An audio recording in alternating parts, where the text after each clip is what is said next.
Alright, the intention of this video is to show you how to deal with blocks in an AutoCAD drawing, both inserting them, creating them, and exporting.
And you can see this grip right here that shows the insertion point of the block.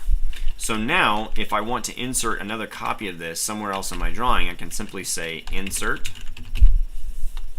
I can select the block that I'd like to do. I'm going to select my block, and I'm going to click OK. And then you can see that it's going to insert in that base point that I picked. If I hadn't done that, I can select a rotation as well. I'm just going to go ahead and select 0. If I had not selected that base point, when I go to insert the block, if I say I were to click here, then the block would have really ended up way up here someplace, because the reference point was 0, 0, 0. So that's important when you're dealing with a block that you don't do that.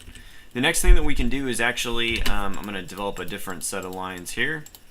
I use this one quite frequently. Sometimes I have a lot of information in a drawing, and what I want to do is actually export this out into its own separate drawing.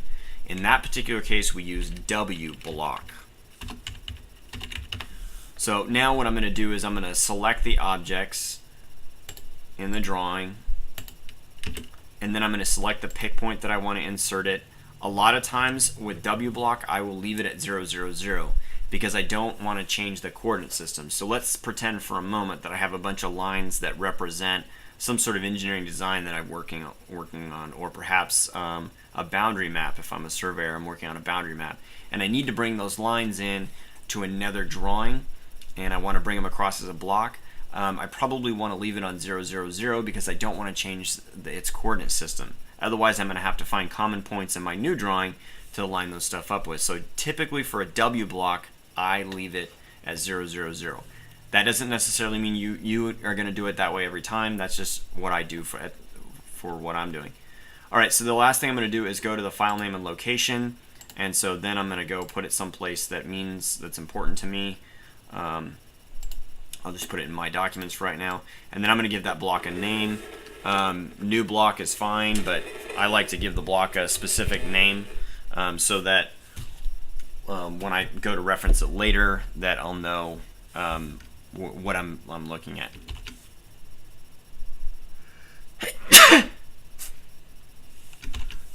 Okay, so I'm going to go ahead and type in my new block, because I'm just giving it some random name, and I'm going to save that. And then I'm going to click OK. It says include AutoCAD map information in the export. It's because we're using Land Desktop. Map is a feature within Land Desktop. We're just going to hit yes, and then it writes the block out. So now let's pretend that I need to bring that block in. I'm going to delete this one for right now. Let's say I need to bring that block in into my new drawing. Let's pretend for a moment that I've changed drawings and I need to bring that back in. I'm going to bring in DD insert this time. And then I'm going to browse for a block, and I'm going to go to my documents where I left. I'm going to get that my new block. I'm going to open it.